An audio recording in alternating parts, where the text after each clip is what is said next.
Again, some pictures published in Obstetrics and Gynecology Ultrasound for All page on Facebook. As you can see in this picture, transverse section of the uterus. This is transvaginal ultrasound. And as you can see here, we have two gestational sacs. And here we want to know how we think of this case. And what's very important in such case is to know that when you find something like this in the 2D ultrasound, so you have to assess this by 3D ultrasound, 3D vaginal ultrasound, in which you can see if this a septate uterus, a bicornuate uterus, or what's actually annoying is the presence of that sac, which is on the left side, in a cornea. And so if it is a corneal pregnancy or it is a rudimentary horn pregnancy, that's considered as an ectopic pregnancy. So this is one of the very important points we have to assess and to mention. The second is the molar pregnancy, and as you can see in this picture, the mole or the molar pregnancy or the snowstorm appearance, which is a very important picture and a very important diagnosis. So please remember this picture and this diagnosis, which is very, very important in your practice. Of course, this is considered as a complete mole, and this is different from the partial mole, in which you can see an embryo in addition to this molar changes of the placenta. This picture is showing you a case of male organ or a male fetus, and there is a hydrocele. And this hydrocele can be seen as a physiological condition, and it's not an important or it's not an annoying problem for the lady or for the mother. In this picture you can see this is the abdomen. Of course, this is the spine, and you can see the abdomen of the baby, and there is ascitis. And maybe in this picture I assessed this picture, or I wanted you to see this picture specifically because there is a complete difference between having hydrops fetalis, in which there is hydrops fetalis is ascitis, and hydrothorax in addition to edema, subcutaneous edema. And so this is different from having an isolated ascitis. Isolated fetal ascitis can be seen especially in cases of parvovirus 19 in the mother.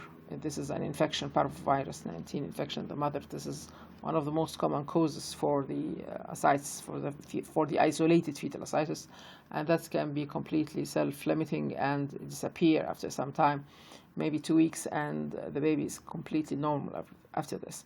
But of course not affecting, as you see, the diaphragm. That means that ascites, if it's massive ascitis and it's or a tense ascitis, which is pushing the diaphragm upwards, so it causes compression on the chest, and so it causes pulmonary hypoplasia with time. And so this is a very important point to know if it is just an ascitis, isolated ascitis, and minimal amount, or is it increasing by time, and so it may cause effect or its effect on the lungs and causing pulmonary hypoplasia or not. The next picture in which I'm showing you, this is of course the fetal chest and abdomen, and so you can see here the lungs, and in which you can see the fluid in the chest, which is a pleural or a hydrothorax. You can see here this is the stomach, and we have here ascitis, and so you have fluid in two cavities, in the chest and in the abdomen. This is a case of hydrops fetalis, and as you can see here, the lungs are already compressed, and so of course this is a progressive pulmonary hypoplasia. This is fatal, of course. The next picture here is for a transvaginal ultrasound, and maybe I'm focusing here on that point, which is very important, which sometimes, especially if the patient or if of the pregnant lady is obese, and so you cannot see properly the extension of the placenta, and she cannot fill the urinary bladder, for example, and of course you cannot see the placental edge. Sometimes we use the transvaginal ultrasound, but of course very cautious, and we can see, as you can see here, the placenta and a part of the head of the fetus, and this is the cervix, and so this is a case of placenta previa central. This is the centralis placenta previa. In this picture you can see a tiny polyp. Of course this is the transvaginal ultrasound, and this is a tiny polyp inside the uterus, and of course in some cases can present with some bleeding or menorrhagia. In this picture, another transverse ultrasound, and this is what's called double Blep sign. This is a very early sign of pregnancy.